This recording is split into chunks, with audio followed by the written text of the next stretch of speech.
Sa pagpapatuloy ng ating part 1. Bumalik na siya sa apartment nila sa 22nd floor, nakaupo sa veranda nila kasama si Asuna na nakatulog sa tabi niya. Ang isang mansana sa loob ay dumudulas mula sa mesa. Nagsisimulang biglang gumuho ang mundo, ang langit ay nagiging pulang-pula, at ang kalawakan ay nagsimulang maglaho. Kung kailan, siya na naman si Kirito, nakadamit bilang Black Swordsman. Sa pagsisimula, nagising si Kazuto mula sa kanyang pinakabagong bangungot. Hindi pa rin siya sanay na nasa Sword Art Online after 2 years. Habang siya ay walang malay, si Sugo, ang kanyang kapatid na babae, ay nagpatuloy sa pagsasanay ng kendo sa pagitan ng mga paglalakbay sa ospital. Hinahamon siya ni Kazuto sa isang tunggalian, na pagmamasdan niya ang kanyang pag-ampon ng isang awkward poster. Habang ginagamit pa rin sa bigat ng isang tunay na talem sa huli ay natatalo siya. Tinanong ni Sugo si Kazuto kung ano ang kanyang ginagawa at taos-pusong sumagot ang lalaki na babalik siya sa ospital upang makita si Asuna. Kahit 2 buwan pagkatapos ng trahedya, wala pa rin siyang malay. Kapalit ng lokasyon ng SAO, ibinulgar niya sa Ministry of Internal Affairs ang lahat ng nalalaman niya tungkol sa kanya. Ang ama ni Asuna ay nagpapakita kapag siya ay nasa ospital at nagpapasalamat sa kanya sa madalas na pagdaan. Alam niyang magpapasaya ito sa kanyang anak. Si Nobuyuki Shugo, ang anak ng kanyang business partner, ay dumating na sabik na makita ang tunay na Kirito. Ibinigay ni Shugo ang pagkilos nang umalis ang kanyang ama, naiwan silang dalawa. Napalitan ng takot ang ekspresyon ni Kazuto nang pinag-isipan niyang pakasalan ang babaeng mahal niya, kaya tila handa na si Shugo na magpakasal at magpakasal sa pamilya ni Asuna.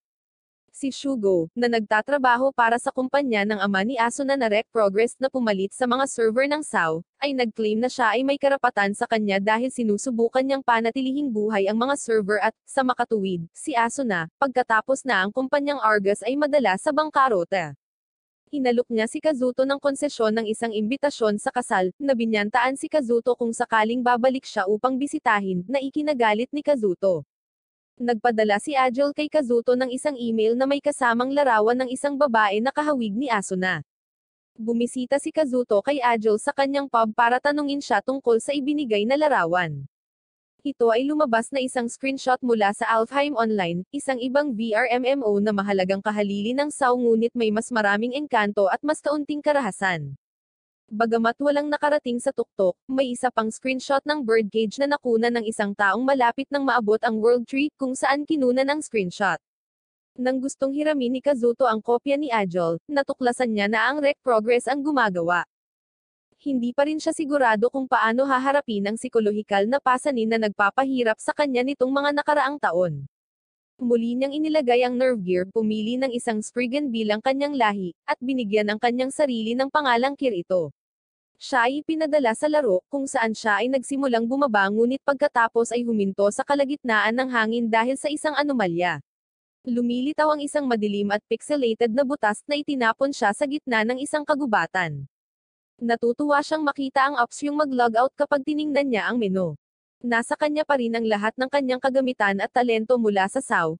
Siya ay nag-aagawan upang makakuha ng isang partikular na espesyal na item matapos itong maalala, at natutuwa siya kapag nakuha niya iyon dahil napanatili pa rin ni Yui ang kanyang mga alaala mula sa SAO. Sinuri ni Yui ang laro pagkatapos hilingin sa kanya na suriin ang system at natuklasan na ito ay mahalagang SAO port. Kapag nabigo si Argus, pumalit ang Rec Progress. Ang lahat ng angkop na bagay ay dinala sa kabuuan, at tila siya ay may parehong data ng character tulad ng dati. Gayunpaman, regular niyang tinatanggal ang lahat ng kanyang mga bagay upang maiwasan ang pagtuklas ng error. Bagamat wala siyang mga karapatan sa admin, kinikilala si Yui bilang isang navigation pixie. Ipinaalam niya sa kanya na papunta na siya sa World Tree kung sakaling maipit doon ang kanyang ina at kailangan niyang iligtas. Ngunit bago sila magpatuloy, binabalaan niya siya tungkol sa mga kalapit na manlalaro. Sina Rikan at Lefa, 2 engkanto na may berdeng damit, ay nakikipaglaban sa ilang kalaban na nakasuot ng pula. Pumasok si Kirito, hindi, nahulog nang mamatay si Rikan at kinubkob si Lefa at natalo sila.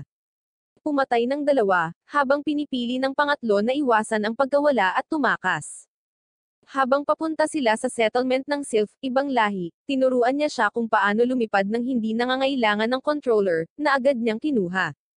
Tuwang-tuwa si Rika na makita si Lifra, ngunit pinili niyang umalis sa kanilang selebrasyon at lumabas para makipag-inuman kasama si Kirito sa halip na manatili sa kanilang party. Nagtatanong siya tungkol sa World Tree, na hindi pa nagagawa dahil ang lahat ng karera ay maaari lamang lumipad sa kabuuang 10 minuto. Ang lahi ng sinumang mananalo sa unang premyo ay makakatanggap ng walang limitasyong oras ng paglipad.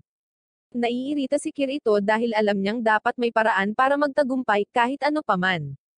Interesado si Lifen na malaman kung bakit. Sinabi niya na mayroong isang tao na kailangan niyang hanapin habang nagbabago ang kanyang kilos. Nagpasalamat siya sa kanya at tumalikod na para umalis, ngunit pinigilan siya nito at nag-alok na tumulong. Pareho silang nag-log out at nagkasundo na magkita kinabukasan. May tumatawag sa batang babae na nakaupo doon na nananabik sa kulungan ng ibon sa tuktok ng World Tree na Titania habang nagpapakasawa sa kanyang paghihirap. Si Shugo, ang system administrator, ay sinabihan na sumangguni sa kanyang tunay na pangalan, Asuna. Kinukutya niya siya sa pamamagitan ng pagbibiro na siya ay si Oberon ang Fairy King at na siya ay kanyang asawa, at na siya ay nagpapatakbo ng isang eksperimento sa 300 mga paksa ng pagsusulit mula sa SAO. Balak niyang kunin ang rekt at ibenta ang negosyo habang sinusubukan ding baguhin ang mga alaala ng mga tao at maapektuhan ang kanilang mga emosyon. Sumigaw siya para tulungan siya ni Kirito habang nakaluhod siya. Si Sugo, na nagalit sa VR gamang dahil sa pagkitol sa buhay ng kanyang kapatid sa loob ng 2 taon, ay umibig kay Alfheim matapos maintriga sa pagkahumaling dito ni Kazuto. Ipinaalam kay Shugo na si Sigurd at ang iba pang grupo ay magtitipon mamaya ni Rikan, Shinichi, ngunit tumanggi siyang sumama sa kanila. Ang magkapatid ay nag-login at nagkita-kita sa laro, ngunit bago sila makalangoy, si Sigurd at 2 sa kanyang mga alipors ay lumitaw at hiniling na manatili siya sa party. Dapat nilang talunin ito, utos ni Lifra, at susuportahan siya ni Kirito. Bago siya makapagtaas ng kaguluhan, binalaan siya ng mga goons ni Sigurd na huwag sirain ang kanyang reputasyon sa pamamagitan ng pakikipaglaban sa isang simpleng rebeldeng Spriggan, at lumabas sila sa isang walang katotohanang dramatikong paraan. Matapang na ibinigay ni Rikan kay Lifra ang kanyang espada sa pagkakataong ito, ngunit mabilis niyang binawi ang alok na manatili sa likod at gumawa ng higit pang Rikan. Si Shugo ay kumikilos pa rin ng kay takot-takot sa loob ng holler. Patuloy niyang ginugulo si Asuna at inamin na alam niyang si Kirito ay Kazuto. Inilarawan din niya ang kanyang intensyon na pakasalan ang kanyang patay na bangkay at pinadalhan pa si Kazuto ng imbitasyon. Pinagmamasdan niya ang sarili sa salamin upang matuklasan ang key-code pagkatapos niyang umalis. Nagpa siya sina Lifra at Kirito na magpahinga. Dapat silang mag-log out ng hiwalay at bantayan ang mga avatar ng isa't isa dahil wala sila sa bayan. Nagagawa ni Yui na kumilos ng mag-isa nang mag-log out si Kirito, na naging sanhi ng pagtatanong ni Lifra sa kanilang koneksyon. Nag-alala si Kirito na may sumusunod sa kanila at ipinaliwanag ni Lifra ang trakang magic para pakalmayin siya kapag nag-login siyang muli. Si Kirito ay nagsasagawa ng kanyang ilusyong mahika sa isang underground na lagusan ng bundok kung saan sila dapat tumawid. Sinasabi ni Lifra na ang mahika na ito ay walang halaga sa labanan. Nang sinubukan nilang magtago, nakita ni Kirito ang isang paniki na may pulang mata, ito ay salamander trakang magic, at napagmasdan ni Yui na humigit kumulang 12 manlalaro ang humahabol sa kanila. Isang mahiwagang pader ang tumataas sa kanilang landas bago nila marating ang mga tarangkahan na humahadlang sa kanilang pag-unlad. Mukhang kailangan nilang manindagan. Habang inaatake niya ang mga sundalo ng salamander, inutusan ni Kirito si Lifra na tumayo at magbigay ng backup, ngunit binabato nila siya ng lahat nang mayroon sila. Sunod-sunod na tinamaan siya ng mga bowl ang apoy, ngunit patuloy pa rin siya sa pagbangon. Habang sinisingil ni Kirito ang mga salamander habang sumisigaw, napansin ni Yui na gagawin niya ang lahat at inutusan niya si Lifra na gamitin ang huling bahagi ng kanyang mana reserve upang pagalingin siya sa kanyang kasunod na pag-atake. Gumagamit siya ng ilusyong mahika, at ipinagtanggol siya ni Lifra kahit na wala siyang ideya kung ano ang nangyayari. Ang Blue-Eyed Demon, na asul ang mata sa pangalan, ay nag-transform kay Kirito at nabaliw, pinapatay ang lahat maliban sa isa. Bilang kapalit ng kaalaman, ipinangako niya sa nakaligtas ang lahat ng kayamanan mula sa labanan. Hindi niya maintindihan kung bakit tila kumikilos ang isang hukbong salamander. Nang mag-log off si Lifra at tingnan ang kanyang telepono, nakita niya na nag-iwan si Shinichi ng isang walang katotohanan na dami ng mga hindi nasagot na tawag. Nang tanggapin niya ang susunod na tawag, nalaman niya na si Sigurd ay isang taksil na nauugnay sa mga salamander. Muling paglog, ipinaalam niya kay Kirito na kailangan niyang pumunta dahil sasalakayin ng hukbong salamander ang summit ng Sylph at Kate Sith at sisirain ang anumang posibilidad ng isang alyansa. Habang masama pa rin ang pakiramdam ni Kirito tungkol sa dugo sa kanyang mga kamay, ipinaliwanag niya na kahit na ito ay isang virtual na mundo, may ilang mga bagay na kailangan mong panatilihin. Dumating sila sa tamang oras, at sinabi ni Leafa sa pinuno ng Sylph na magtiwala sa kanya dahil siya ang kanilang huling pagkakataon upang panatilihing buhay ang negosasyong pangkapayapaan. Idineklara ang kanyang sarili bilang isang sugo para sa alyansang Spriggan, Undyne. Nilapitan ni Kirito si Eugene, ang komandante ng Salamander, binabalaan siya na kung lilipat siya, lahat ng 4 na paksayon ay makikipagdigma sa mga Salamander. Ngunit hinamon siya ni Eugene, na nagsasabi na kung makakapagtagal si Kirito ng 30 segundo, kukunin niya ito sa kanyang salita. Si Eugene ang sinasabing pinakamalakas na manlalaro. Ang kanyang taibak ay maaaring pumasa sa anumang espada o kalasag na ginamit upang pigilan ito. Pagkalipas ng 30 segundo, binawi niya ang kanyang pangako. Ang labanan ay hanggang kamatayan. Kinuha ni Kirito ang espada ni Leafa at hinampes mula sa itaas na ikinagulat ni Eugene dahil ang talem ay hindi makakapagpatuloy sa mga pag-atake. Matapos talunin si Eugene, ang manlalarong tumakas noong orihinal na nailigtas ni Kirito si Leafa, nagsinungaling siya at sinabing nakita niya kamakailan si Eugene kasama ang isang Undyne. Si Eugene ay nag-utos ng retreat dahil sa paniniwalang ito. Kinikilala ni Kirito na ginawa niya ang lahat at inilarawan ang kanyang sarili bilang isang upahang espada. Binibigyan niya sila ng sapat na pera para maging handa para sa kanilang pag-atake sa World Tree, na siyang orihinal na impetus para sa kanilang partnership. Nanunumpa sila na tutulungan siya sa kanyang paglalakbay kapag handa na sila. Nakarinig sila ng mensahe na nagsasabi sa mga manlalaro na hindi magagamit ang mga server para sa maintenance pagdating nila sa Aln, ang pinakamalaking lungsod sa Alfheim at ang base ng World Tree. Si Asuna, na libre na ngayon, ay naghahanap ng isang GM console upang mag-logout, ngunit sa halip ay natuklasan ang data center ng eksperimento ng Shugo, na puno ng mga holographic na isip na tila nasa paghihirap. Nakiusap si Sugo kay Kazuto na samahan siya sa ospital dahil hindi siya nasisiyahan kapag pinili niyang makita si Asuna kaysa sa pakikipag-usap sa kanya. Sinabi ni Kazuto sa bus na nagtatayo sila ng isang paaralan na eksklusibo para sa mga nakaligtas sa SAO.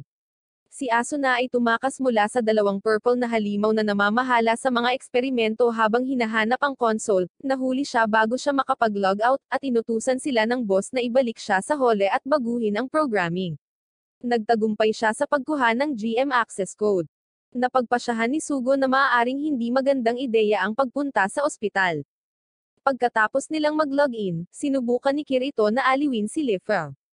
Humihikbi si Leafa at sinabing walang makakaalam na mahal niya ang sarili niyang kapatid at nawasak lang ang puso niya. Sa kabila ng pag-unawa na ang paglipad sa tuktok ng puno ay hindi magagawa dahil sa gravity, si Kirito, na napuno ng emosyon, ay umalis nang walang tigil nang ma-verify ni Yui na si Asuna ay nasa tuktok ng puno batay sa kanyang player ID. Hinarang ng harang si Asuna, ngunit nabasag ang boses ni Yui, na naging dahilan upang malaglag niya ang access card. Ang paghuli nito ay nagpapatunay lamang sa kanyang mga alalahanin at nagpapatibay sa kanyang pasya. Ipinaalala muli sa kanya ni Leafa kung gaano kahirap magtagumpay kahit na may isang pangkat ng mga manlalaro na nag-iisa ng mag-isa. Pumasok siya sa simboryo at sinimulan ang Grand Quest ng hindi nakikinig. Mabilis niyang natalo ang unang alon ng mga umaatake sa tulong ng kanyang galit, ngunit ang kanyang paghahangad ay hindi sapat upang maitaboy ang hukbo ng mga kalaban na nagtatanggol sa World Tree. Naniniwala siya sa kanyang sarili na hindi mapigilan bilang isang nag-iisang manlalaro at nadama niya na kaya niya ang anumang bagay. Bago mamatay ang kanyang apoy, sumugod si Leafa at iniligtas ito, binuhay siya sa hagdan patungo sa simboryo. Sinubukan niyang mga tuwiran sa kanya, ngunit sigurado siya na kailangan niyang iligtas si Asuna. Ang mga tagapangalaga, ayon sa pagsusuri ni Yui, ay hindi masyadong makapangyarihan, ngunit napakarami sa kanila na ang pagkumpleto ng misyon ay mukhang mahirap sa layunin. Sinubukan ni Rika na tulungan sila, ngunit ang mga tagapangalaga ay napakarami, kahit na pagkatapos gumamit ng self-destruct spell upang i-clear ang landas, ang mga Guardians ay patuloy na nagdudugtong na parang infestation ng mga balang. Wala na itong pag-asa, hanggang sa dumating ang mga Sylph at Kate Sith na ginastos ang perang ipinagkaloob sa kanila ni Kirito sa pagpaplano ng pag-atake. Inihagi sa kanya ni Lifa ang kanyang talem, at itinulak niya ang mga nagkukumpulang Guardians sa tulong ng iba pang mga manlalaro. Binuksan ni Yui ang pinto gamit ang code ng access card, at pumasok siya. Nag-teleport sila sa pasilyo kung saan ginagamit ni Yui ang kanyang limitadong kakayahan upang i-clear ang isang ruta. Natagpuan si Asuna, ngunit hindi nila siya may log out. May posibilidad dahil alam niya kung nasaan ang console. Biglang naglaho si Yui, pinaalalahanan sila ng nalalapit na pagdating ni Shugo habang si Kirito ay bumagsak sa lupa na walang magawa. Sa pamamagitan ng pagbalangkas sa kanyang eksperimento at sa katotohanan ng Alfheim, tinutokso niya si Kirito. Walang magawang tumitig si Kirito habang sinasaksak siya ni Shugo gamit ang sarili niyang espada habang binababa ang pain threshold gamit ang admin access. Habang si Kirito ay malapit nang mawalan ng malay, isang boses ang nagtatanong kung siya ay sumuko na. Ito ay si Kayaba, na siyang nagbibigay sa kanya ng motibasyon na magpatuloy at sa kanyang sariling, superior na kapangyarihan ng admin.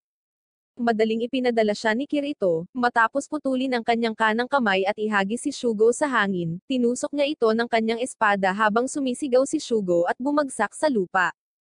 Umiiyak siya matapos iligtas si Asuna. Sa kabila ng katotohanang wala siyang kakayahan na higit sa tao, siya ang kanyang bayani kung walang iba. Nangako siyang puntahan siya sa ospital sa lalong madaling panahon kapag nag-log off siya. Bilang karagdagan sa pagtatanong kay Kayaba kung tapos na ito, binibigyan din niya si Kirito ng isang gintong itlog na tinutukoy niya bilang binhi at ang digital na multo ng anumang natitira sa Kayaba. Si Sugu ay nakahover sa kanya noong una siyang nagising, tuwang-tuwa na siya ay okay. Nagsimulang humingi ng tawad si Kazuto, ngunit sinabi niya sa kanya na ayos lang. Pumunta sa kanya, at iyon lang ang ginagawa niya. Nang makarating siya sa ospital, lumabas si Shugo mula sa mga anino na nag-aantok ng kutsilyo. At nagbanta siyang papatayin si Kazuto sa pamamagitan ng pagtawag sa kanya na mahina. Nang mabawi ang kanyang pagnanais na mabuhay, dinosormahan niya si Shugo.